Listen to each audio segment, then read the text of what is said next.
এই গণতন্ত্রের মূল উৎস হচ্ছে সেকুলারিজম।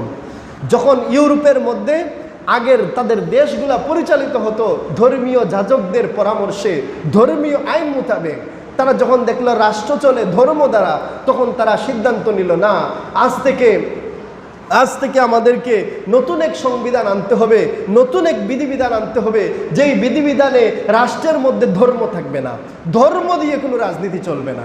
কথা বুঝে আসছে?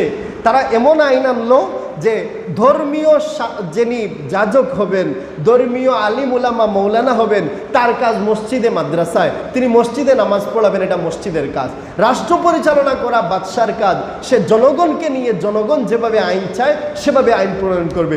জনগণ যদি বলে সুদ খাওয়া হালাল তাহলে হালাল, জনগণ যদি বলে মদের লাইসেন্স দিতে হবে তাহলে মদের লাইসেন্স চলবে, জনগণ যদি বলে পর্দা করা লাগবে না তাহলে এই আইন হবে, পর্দা করা লাগবে না।